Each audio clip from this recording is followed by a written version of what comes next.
Bonjour Ludivine, je Bonjour suis Lydia. ravie de Moi aussi, t'accueillir. je suis contente. Voilà, nous sommes un petit peu en différé sur Instagram parce que la technique n'est pas toujours ça, mais voilà, c'est OK. Donc, merci pour votre patience, de nous écouter et puis surtout d'écouter Ludivine. Je suis hyper contente, voilà, de les recevoir dans cet objectif, eh bien, de petit à petit préparer plus visuellement pour vous en fait ce festival, parce que nous on le prépare depuis déjà plusieurs mois. Mais comme ça, vous saurez un peu plus, ça vous donnera l'eau à la bouche. Alors, je vais poser trois questions à Ludivine et je ferai la même chose avec chacun de mes invités intervenants au fur et à mesure jusqu'à arriver au festival. Donc, merci Ludivine de démarrer le bal. Avec plaisir.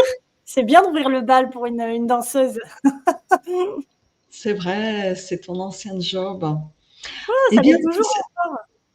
toujours, mais justement, la première question que j'ai envie de te poser, Ludivine, grâce à ton atypie, à ta haute sensibilité, ce beau tempérament, cette belle caractéristique, qu'est-ce que tu vis de chouette? Qu'est-ce qui est beau dans ta vie grâce à ça? Ma vie. Ma vie de manière générale. Après, la vie, je crois que la vie, en tous les cas, moi, cette atypie, à partir du moment où j'en ai pris conscience et où je m'en suis fait une amie, oui, c'est de choisir la vie qu'on a envie de vivre et d'en faire ce qu'on a envie d'en faire. Donc oui, de manière générale, c'est ma vie parce que tout ce que je ressens, tout ce que je perçois, tout ce que je vis au quotidien, passe par cette singularité-là et pas par ce filtre-là, et passe par cette façon de percevoir les choses de manière intense et, et, et que ce soit du confort ou de l'inconfort, ça me permet de vivre une vie, oui, que j'aime profondément. Tu peux nous donner un exemple, par exemple, parce que tu parles de ta vie au quotidien, là, c'est Mmh. concret. Oui. Au quotidien, c'est mon boulot, je parlais de danse il y a quelques secondes, minutes, c'est ma façon de percevoir la danse, ma façon de percevoir les gens, ma façon de percevoir le monde dans son entièreté, donc les bruits, les couleurs, la nature, la relation aux gens aussi, mon intuition. Moi, je travaille avec le tarot, donc forcément, ça a un lien, même si je fais pas du tout de divination, mais ça a forcément un lien. Donc tout ça est coloré de cette sensibilité-là. Ludivine, je ne t'ai pas présentée d'ailleurs, hein, parce que tu es coach. Euh, Tu pourras davantage expliquer ce que tu fais, mais justement, ton intervention, elle va être liée à tous tes outils, à toutes tes compétences, hein, et au travers de cette belle caractéristique justement dont tu viens de parler, qui te permet de vivre toute cette couleur dans tous tes domaines de vie. Mais qu'est-ce qui t'anime justement? Quel est cet élan de venir intervenir au Festival de la sensibilité 2026, troisième édition?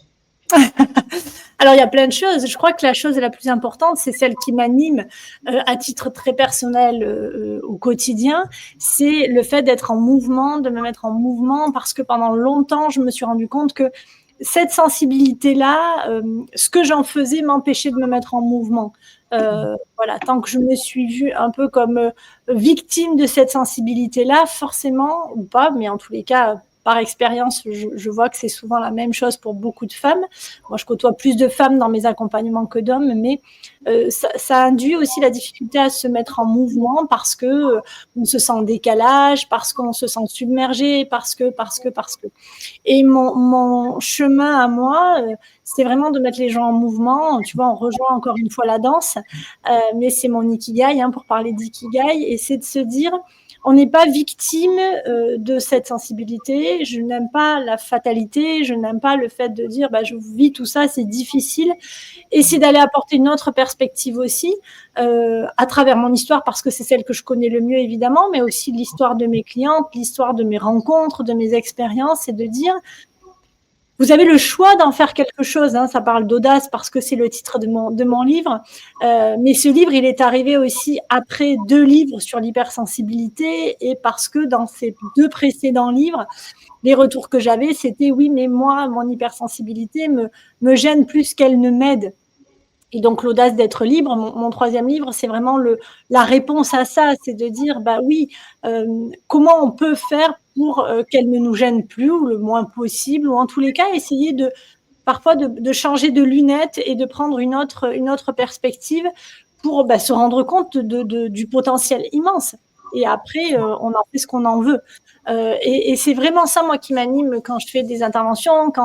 Alors, j'interviens évidemment beaucoup sur la sensibilité, sur les neuroatypies, mais c'est aussi ça, c'est vraiment se dire, on a le choix. Il n'y a pas de fatalité, on peut prendre la responsabilité de sa vie. Je dis toujours récupérer les clés de sa propre voiture et la faire avancer et arrêter de donner les clés de sa voiture à quelqu'un en se disant, oui, mais moi, cette sensibilité est trop lourde pour moi pour en faire quelque chose.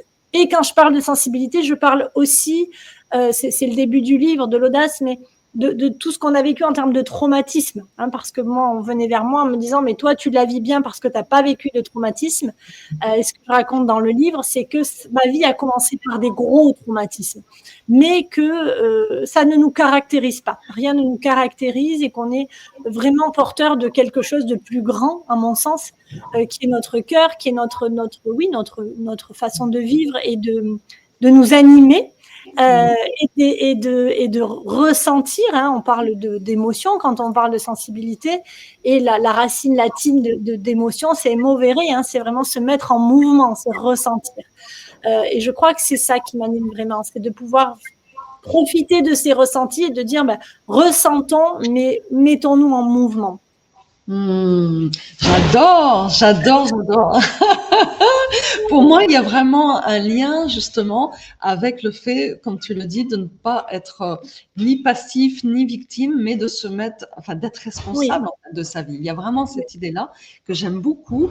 Et donc, le titre de la conférence que tu nous donneras au festival, donc c'est Deep Audace et ultra-sensibilité, l'audace de se libérer. Et je pense qu'il y a tout résumé dans ce que tu viens de dire aussi, dans ce titre-là. Mais sans, en fait, dévoiler tout le contenu de cette intervention, même si tu nous as donné un petit peu quelques éléments déjà, est-ce que tu pourrais parler de l'intention principale de ton message? Parce que je sens que tu es animé par la transmission, justement. Et c'est pour ça que, encore un grand merci que tu nous aies dit oui pour venir au festival, parce que je pense que ça donnera vraiment l'eau à la bouche. Oui, je crois que c'est la même chose. C'est vraiment se dire, l'intention, c'est de passer à l'action. C'est d'oser, en fait. C'est d'avoir l'audace d'oser, et quel qu'en soit le résultat, peu importe, c'est d'oser. C'est d'oser, c'est de faire un premier pas, si petit soit-il, mais je crois que la confiance ne vient pas dans l'attente, elle vient vraiment dans le fait d'oser, et qu'il n'y a rien à perdre. Et ça, c'est hyper important, c'est qu'on n'a rien à perdre. Et moi, ce que je dis toujours, c'est la mort me fait pas peur, mais par contre, ce qui me fait excessivement peur, c'est de ne pas assez vivre. Et quand on est ultra sensible, je crois que c'est quelque chose qui est important. Et pour pouvoir assez vivre, il faut oser, parce que sinon on est dans des regrets, on est dans de l'attente, ça revient toujours à la même chose. Mais c'est vraiment d'aller vers quelque chose de plus grand, même si ça nous paraît trop grand. Merci. Donc, suite à ta conférence, tu donneras aussi un atelier pour les personnes qui aimeraient justement approfondir tout ce qu'ils auront entendu, tout ce message que tu délivres là déjà. Hein. Là, tu nous as donné déjà la substance. Hein.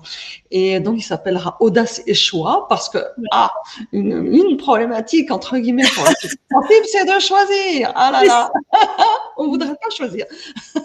Mais c'est un peu le sujet aussi, c'est de se dire justement, on n'a pas besoin de choisir. On peut tout garder, on peut tout vivre, on peut tout faire. Et ça aussi, c'est un message qui est très important pour moi. C'est de dire, on n'a pas besoin de choisir. Il faut arrêter de croire qu'on a besoin de choisir. On n'a pas besoin de choisir. On a besoin de prioriser éventuellement. On a besoin de se dire, je commence par ça. Et puis juste après, je ferai ça. Mais dans l'idée du choix, pour moi, il y a l'idée de renoncement. Il y a l'idée de ça, je ne le ferai jamais. Et si on met ça dans le cerveau, forcément, on le fait flipper parce qu'il se dit, non, mais c'est pas possible. Mon mode de fonctionnement intrinsèque, c'est de vouloir faire milliards de choses et toi, tu me demandes d'en éliminer. Donc, ça ne peut pas fonctionner avec notre cerveau. En revanche, ce qui fonctionne, c'est de lui dire, on va tout faire. Qu'est-ce qui me fait le plus plaisir là, maintenant, pour commencer? Et le reste, je le ferai juste après, en fait. Et ça me paraît très, très, très important parce qu'effectivement, dans l'idée du choix, il y a l'idée du renoncement, il y a l'idée de cette petite mort. Or, c'est tout l'inverse de ça. L'atelier, c'est… Alors, en plus, je vais utiliser l'ikigai, évidemment, et le tarot. Alors, encore une fois, le tarot, je ne fais pas de divination. Ça ne veut pas dire qu'il n'y a pas une portée spirituelle, mais c'est toujours un choix de mots.